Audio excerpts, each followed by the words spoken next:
Hello guys, welcome back to the channel and welcome back to elite wrestling. तो guys finally इस week का all elite wrestling का dynamite show हो चुका है खत्म और आज इस वीडियो में हम उसी के बारे में बात करने वाले हैं और जानने वाले हैं कि हमें क्या क्या चीजें आज के ऑल इलीट रेसलिंग के डायनामाइट शो पर देखने को मिली और कैसा था आज का ऑल इलीट रेसलिंग का डायनामाइट शो। क्योंकि आज के ऑल इलीट रेसलिंग के डायनामाइट शो पर बहुत ही बढ़िया एक्शन के साथ साथ मीरो का इंडिंग डेब्यू भी था और जॉन मॉक्सली के ऑल इलीट रेसलिंग के वर्ल्ड हेवीवेट चैंपियनशिप को लेकर एक बहुत ही बड़ी अपडेट सामने आई है, जिसके बारे में आज इस वीडियो में हम बात करने वाले हैं। तो गाइज ये सब बातें जानने के लिए ये वीडियो एकदम आखिर तक देखना और अब ज्यादा देर ना लगाते हुए चलिए वीडियो शुरू करते हैं और जानते हैं कि हमें आज के ऑल इलीट रेसलिंग के डायनामाइट शो पर क्या क्या देखने को मिला। तो गाइज आज के ऑल इलीट रेसलिंग के डायनामाइट शो की शुरुआत farmer WWE superstar road warrior को ट्रिब्यूट देते हुई जो कि हाल ही में पास आउट हो चुके हैं और उनके डेथ की वजह क्या थी ये तो मुझे भी नहीं पता, पर उनकी फैमिली ये दर्द सहन कर सके ऐसी दुआ कर अब हम आगे बढ़ते हैं और बात करते हैं हमारे एक्चुअल ऑल इलीट रेसलिंग के डायनामाइट शो की। तो गाइज इस वीक वाले ऑल इलीट रेसलिंग के डायनामाइट शो की शुरुआत फिनोल्पी फ्रॉड और किप सेबियन ने की और शो की ओपनिंग में ही शो पर आकर किप सेबियन और फिनोल्पी फ्रॉड ने एक अनाउंसमेंट की कि आज ऑल इलीट रेसलिंग पर उनके द बेस्ट मैन मीरो का एईडब्ल्यू इंडिंग डेब्यू होने वाला है, जहां पर वो किप सेबियन के साथ मिलकर एक टैग टीम मैच में रेसल करने वाले हैं। ये बात किप सेबियन ने अपने प्रोमो में कही, जिसके बाद हमें ऑल इलीट रेसलिंग के डायनामाइट शो पर मीरो आते हुए दिखाई दिए और सरप्राइजिंगली यहाँ पर मीरो और किप सेबियन का मैच जोई जेनेला और सनी किस के अगेंस्ट था, जिस मैच से पहले एक बार फिर से जोई जेनेला ने किप सेबियन को वार्न कर दिया है कि वो फिनोल्पी फ्रॉड के साथ ना रहे, क्योंकि फिनोल्पी सिर्फ ऐसे आदमी के साथ रहते हैं जिस आदमी से उसे फायदा है।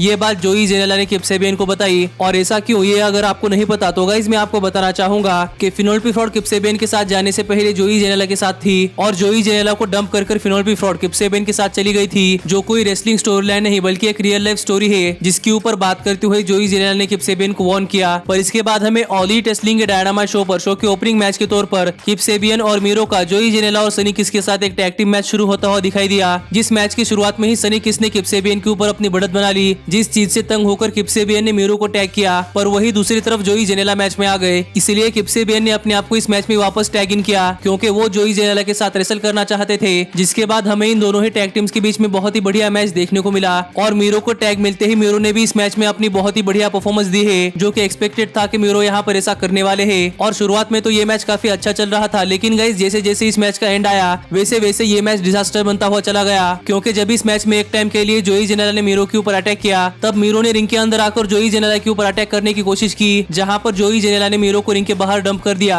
और पॉसिबली यहीं पर मीरो को एक इंजरी सफर करनी पड़ चुकी है, क्योंकि इस स्पॉट के बाद मीरो अच्छी तरीके से रेसल करते हुए नहीं दिखाई दे रहे थे। पर फिर भी इस मैच में मीरो ने कंटिन्यू करना चाहा और जब इसी मैच में एक और स्पॉट आया जब जोई जेनेला मीरो के पीछे बैरिकेड के उस पार खड़े थे तो मीरो ने किप सेबियन को उठाकर जोई जेनेला के ऊपर अटैक करने के लिए किप सेबियन की मदद करनी चाहिए। पर गाइस ये स्पॉट भी बहुत ही हॉरिबली रॉन्ग चला गया, क्योंकि इस स्पॉट को जोई जेनेला ने रिवर्स करने का सोचा और बैरिकेड के उस पार किप सेबियन डायरेक्टली अपने सिर के बल कंक्रीट फ्लोर पर टकराए, जिसके बाद तो ऐसा लग रहा था कि किप सेबियन इस मैच में टोटली नॉकआउट हो चुके हैं। पर इसके बावजूद भी इस मैच में किप सेबियन और मीरो की बहुत ही बढ़िया परफॉर्मेंस थी और यहाँ पर इस मैच के आखिर में सनी किस के ऊपर अपना फिनिशर एक्लेट लगाकर मीरो ने मैच सबमिशन के सहारे जीत लिया है। पर यहाँ पर होप करना पड़ेगा कि इन दोनों की ही इंजरी बहुत ही सीरियस ना हो, क्योंकि मुझे लग रहा है कि मीरो के पैर में सिर्फ मोच आ चुकी थी और किप सेबियन भी अब टोटली रिकवर हो चुके हैं और ऐसा ही होता है तो अच्छा है। पर अगर ये दोनों इंजर्ड हो चुके हैं तो ऑल इलीट रेसलिंग हमें इन दोनों के बारे में कुछ हेल्थ अपडेट देगी। पर जब मीरो और किप सेबियन यहाँ से जा रहे थे तभी यहाँ पर एडी किंगस्टन आ गए और यहाँ पर आकर एडी किंगस्टन ने एक बहुत ही बड़ी अनाउंसमेंट की कि गाइस आज के ऑल इलीट रेसलिंग के डायनामाइट शो के प्लान्स में चेंजेस हो चुके हैं और आज के डायनामाइट शो पर जॉन मॉक्सली का कोई 6 मैन टैग टीम मैच नहीं होने वाला, बल्कि जॉन मॉक्सली अपनी all elite wrestling world heavyweight championship Eddie Kingston के अगेंस्ट डिफेंड करने वाले हैं। जिसका रीजन ये है कि गाइस लांस आर्चर एक ऐसे पर्सन के कांटेक्ट में आ चुके थे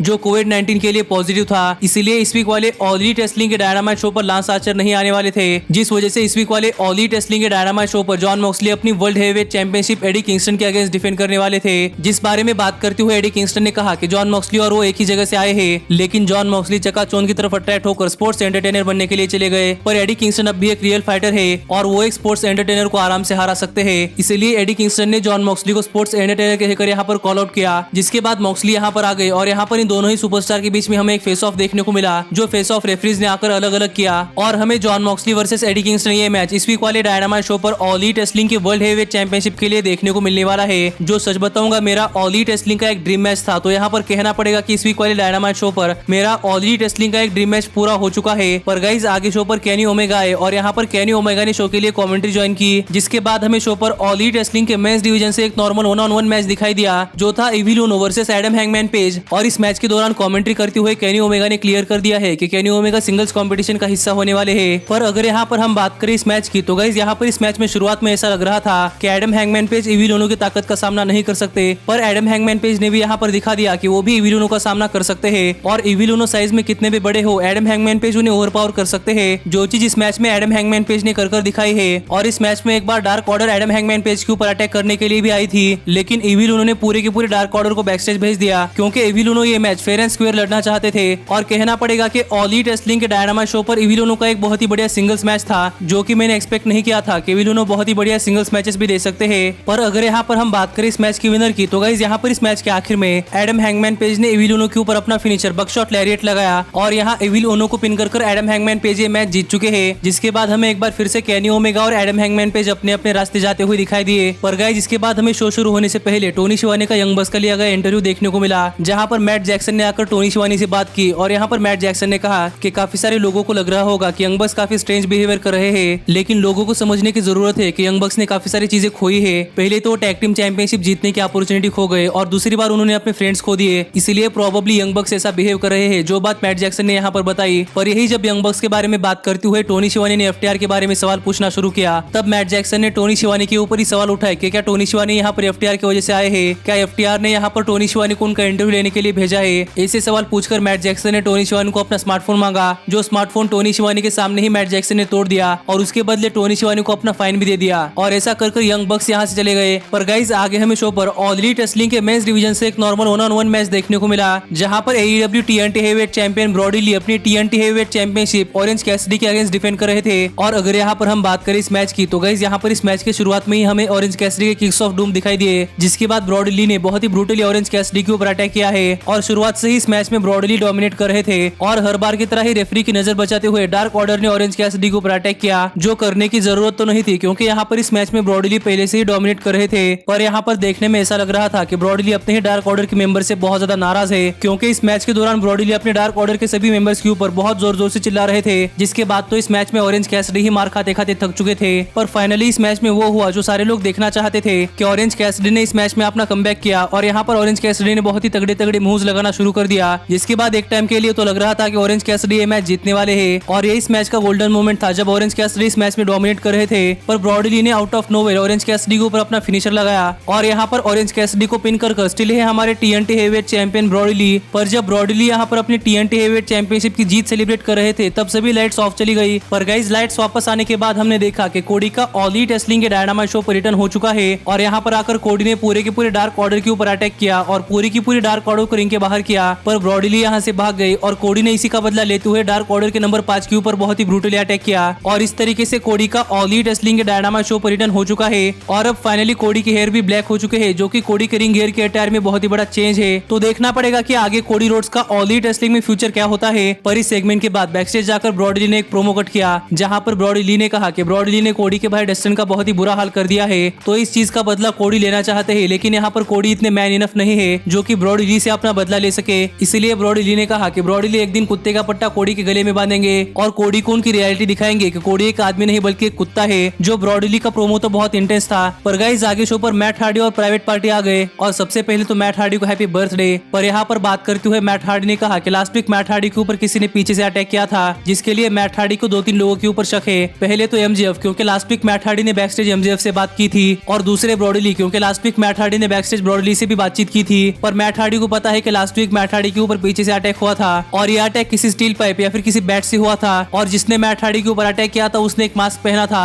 इसलिए मैट हार्डी को उसका चेहरा नहीं पता। पर मैट हार्डी के ऊपर अटैक होते ही वहाँ पर क्रिस जेरिको और जेक हेगर आ गए, इसलिए मैट हार्डी को लगता है कि मैट हार्डी के ऊपर क्रिस जेरिको ने अटैक किया है, क्योंकि क्रिस जेरिको अपने फ्लॉइड बैट से मैट हार्डी के ऊपर पीछे से अटैक कर सकते हैं और मैट हार्डी को लगता है कि उनके ऊपर एक बैट से अटैक हुआ है, इसलिए मैट हार्डी सबसे पहले सस्पेक्ट के तौर पर क्रिस जेरिको को देखते हैं। जो बात यहाँ पर मैट हार्डी कर ही रहे थे, लेकिन तभी यहाँ पर क्रिस जेरिको आ गए और जेरिको के साथ जेक हेगर और सैंटाना और ओर्टिज थे और यहाँ पर आकर क्रिस जेरिको ने बताया कि क्रिस जेरिको के पास मैट हार्डी के ऊपर अटैक करने का एक रीजन है कि मैट हार्डी की वजह से आज क्रिस जेरिको के इनर सर्कल का एक मेंबर यानी कि सैमी गवेरा आज यहाँ पर नहीं है। पर क्रिस जेरिको के पास मैट हार्डी के लिए एक सरप्राइज है कि सैमी गवेरा यहाँ पर वापस आ चुके हैं। ऐसा कहते ही यहाँ पर सैमी गवेरा वापस आ गए और सैमी गवेरा ने अपने इनर सर्कल के मेंबर्स को ज्वाइन किया, जिसके बाद बात करते हुए क्रिस जेरिको ने कहा कि सैमी गवेरा तो वापस आ चुके हैं, इसलिए क्रिस जेरिको के पास मैट हार्डी के ऊपर अटैक करने का कोई भी रीजन नहीं है। और अगर क्रिस जेरिको को मैट हार्डी के ऊपर अटैक करना ही होता तो क्रिस जेरिको मैट हार्डी के ऊपर सामने से अटैक करते ना कि पीछे से, जो बात क्रिस जेरिको ने मैट हार्डी से कही। पर फिर भी मैट हार्डी को लगता है कि क्रिस जेरिको ने ही मैट हार्डी के ऊपर अटैक किया है, इसलिए मैट हार्डी पूरी की पूरी इनर सर्कल के साथ लड़ना चाहते हैं। लेकिन अभी डॉक्टर्स ने मैट हार्डी को रेसल करने से क्लियर नहीं किया, इसलिए प्राइवेट पार्टी की मेंबर मार्क क्वीन ने कहा कि लास्ट वीक वाले डायनामाइट शो पर मार्क क्वीन ने क्रिस जेरिको के ऊपर बहुत ही ब्रूटली अटैक किया था, तो क्यों ना यहाँ पर मार्क क्वीन और क्रिस जेरिको के बीच में एक मैच हो जाए। पर मार्क क्वीन ये बात कर ही रहे थे, लेकिन तभी ईशा कैसिडी ने मार्क क्वीन से कहा कि लास्ट वीक मार्क क्वीन और क्रिस जेरिको ईशा कैसिडी की वजह से लड़ रहे थे, इसीलिए ईशा कैसिडी चाहते हैं कि नेक्स्ट वीक क्रिस जेरिको और ईशा कैसिडी के बीच में एक मैच हो, जिससे कि दोनों ही रेसलर एक दूसरे के साथ फेस टू फेस आ सके। जिस चीज के ऊपर क्रिस जेरिको मुस्कुरा, यानी कि क्रिस जेरिको ने ये चैलेंज एक्सेप्ट कर लिया है। पर गाइस आगे शो पर ऑल एलीट रेसलिंग के world tag team champions FTR का इंटरव्यू हुआ, और यहाँ पर बात करते हुए एक बार फिर से टली ब्लैंचेट ने एफटीआर की तारीफ की है, और टली ब्लैंचेट ने कहा कि अब एफटीआर ऑल एलीट रेसलिंग के वर्ल्ड टैग टीम चैंपियंस है, इसलिए एफटीआर जिस चाहे उस अपोनेंट के साथ अपने ऑल एलीट रेसलिंग के world tag team championships defend कर सकते हैं। और इसलिए next week FTR all elite wrestling के वर्ल्ड टैग टीम चैंपियनशिप्स के लिए एससीयू को मौका देना चाहते हैं कि next week all elite wrestling के डायनामाइट शो पर एफटीआर अपने world tag team championships SCU के अगेंस्ट डिफेंड करने वाले हैं। पर यही बात करते हुए एफटीआर ने बताया कि नेक्स्ट वीक एससीयू को हराने के बाद एफटीआर जिस चाहे उस अपोनेंट के साथ अपने ऑल एलीट रेसलिंग के world tag team championships defend करने वाले हैं, जो पॉसिबली बेस्ट फ्रेंड्स भी हो सकते हैं, यंग बक्स भी हो सकती है और नेचुरल नाइटमेयर्स भी हो सकते हैं, जो बात एफटीआर कर ही रही थी। लेकिन तभी यहाँ पर बेस्ट फ्रेंड्स आ गए, और बेस्ट फ्रेंड्स ने 2 वीक बाद नहीं बल्कि अभी एफटीआर को ऑल एलीट रेसलिंग के वर्ल्ड टैग टीम चैंपियनशिप्स के लिए चैलेंज कर दिया, और एफटीआर ने भी ये चैलेंज एक्सेप्ट किया, और हमें शो पर ऑल एलीट रेसलिंग के वर्ल्ड टैग टीम चैंपियनशिप्स के लिए एक नॉर्मल टैग टीम मैच देखने को मिला, जहां पर एफटीआर अपने ऑल एलीट रेसलिंग के world tag team championships best friends के अगेंस्ट डिफेंड कर रहे थे। पर मैच शुरू होने से पहले एफटीआर ने कहा कि एफटीआर को पता है कि लास्ट वीक बेस्ट फ्रेंड्स एक बहुत ही ब्रूटल मैच में इन्वॉल्व थे,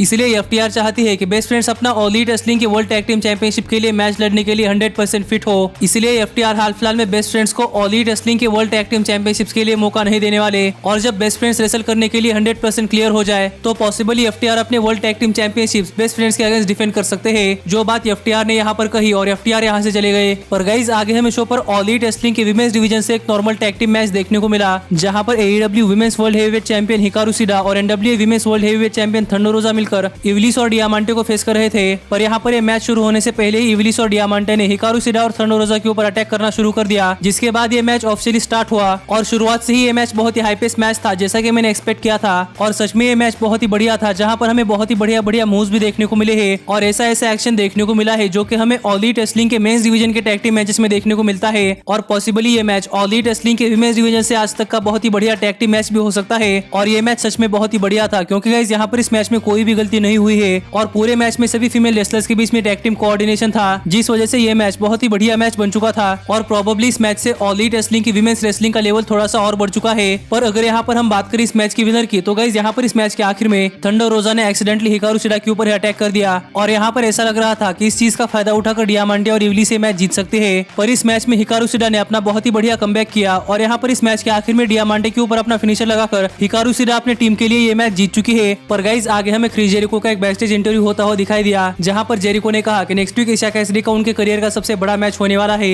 पर वो मैच भी ईशा कैसिडी हारने वाले हैं। ये बात क्रिस जेरिको कर ही रहे थे, लेकिन गाइस तभी यहाँ पर एमजेएफ आ गए, और यहाँ पर आकर एमजेएफ ने क्रिस जेरिको से पूछा कि लास्ट वीक वाले डायनामाइट शो पर जब क्रिस जेरिको और एमजेएफ एक दूसरे के आमने सामने आए थे, तब जेरिको ने एमजेएफ को इडियट क्यों कहा। पर जेरिको ने कहा कि जेरिको ने एमजेएफ को नहीं बल्कि एमजेएफ ने जेरिको को इडियट कहा था। इसके ऊपर दोनों के यहाँ पर बहस हो गई, और यहाँ पर दोनों ने ही अपने सर का इल्जाम टोनी शिवानी के ऊपर ढकेल दिया कि वो दोनों ही टोनी शिवानी को इडियट कह रहे थे, और वो दोनों एक दूसरे की बहुत ज्यादा रिस्पेक्ट करते हैं। ये बात कहकर क्रिस जेरिको और एमजेएफ दोनों ही यहाँ से चले गए, और सच कहूंगा कि इन दोनों के ही सेगमेंट आजकल बहुत ज्यादा एंटरटेन कर रहे हैं। पर गाइस इसके बाद टाइम हो चुका था इस वीक वाले ऑल एलीट रेसलिंग के डायनामाइट शो के मेन इवेंट का, जहां पर AEW world heavyweight champion John Moxley अपनी ऑल एलीट रेसलिंग की world heavyweight championship challenger Eddie Kingston के अगेंस्ट डिफेंड कर रहे थे। और ये मैच देखने में सच में मजा आने वाला था, क्योंकि गाइस ये दोनों ही रेसलर बहुत ही हार्डकोर रेसलर है, और इस मैच की शुरुआत से ही हमें ये दोनों रेसलर संभल कर रेसल करते हुए दिखाई दिए। पर सरप्राइजिंगली इस मैच की शुरुआत में ही हमें एडी किंगस्टन जॉन मॉक्सली के ऊपर हावी होते हुए दिखाई दिए, और सच में एडी किंगस्टन ने हमेशा की तरह ही जॉन मॉक्सली के ऊपर बहुत ही ब्रूटली अटैक किया है। और यहाँ पर मॉक्सली को देखकर ऐसा लग रहा था कि मॉक्सली रेसल करने के लिए स्ट्रगल कर रहे हैं, पर फाइनली जॉन मॉक्सली ने भी इस मैच में अपना कमबैक किया, जिसके बाद हमें इन दोनों ही रेसलर्स की तरफ से बहुत ही हार्ड हिटिंग मैच देखने को मिला है। लेकिन अगर यहाँ पर हम बात करें इस मैच की विनर की, तो गाइस यहाँ पर इस मैच के आखिर में जॉन मॉक्सली ने सरप्राइजिंगली पैराडाइम शिफ्ट के साथ नहीं बल्कि एक सबमिशन मूव के सहारे ये मैच जीत लिया है। पर जॉन मॉक्सली अपनी जीत सेलिब्रेट कर पाते इससे पहले यहाँ पर लूचा ब्रोज आ गए, और लूचा ब्रोज ने जॉन मॉक्सली के ऊपर बहुत ही ब्रूटली अटैक किया, और जॉन मॉक्सली को बचाने के लिए यहाँ पर विल हॉब्स आ गए, लेकिन विल हॉब्स नंबर्स गेम के सामने कुछ नहीं कर पाए। पर फाइनली यहाँ पर इक्वलाइजर के तौर पर डार्बी एलन आ गए, और डार्बी एलन ने पूरे के पूरे रिंग खाली कर दी। पर डार्बी एलन भी आखिरकार रिकी स्टार्स के हाथों नहीं बच पाए, और रिकी स्टार्स ने डार्बी एलन के ऊपर बहुत ही ब्रूटली अटैक किया, और यही इसी ब्रॉल में इस वीक का ऑल एलीट रेसलिंग का डायनामाइट शो खत्म हुआ, जो शो ओरिजिनल मैच खत्म होने के बाद भी बहुत ही बढ़िया था। और मुझे तो इस वीक वाला वाला ऑल एलीट रेसलिंग का डायनामाइट शो बहुत पसंद आया है और आप मुझे कमेंट कर बताइए कि आपको इस वीक वाला ऑल एलीट रेसलिंग का डायनामाइट शो कैसा लगा। लेकिन गाइस अब मिलता हूँ आपसे अगली वीडियो में, पर तब तक stay healthy, stay happy and keep watching elite wrestling. Hey, did you like that video? Click the screen for more. And where do you think you're going? Check out our official merchandise page and to support the entire cast. And thanks so much for being the elite. The elite, the elite. What, Nick, you're not going to sing it all with me this time?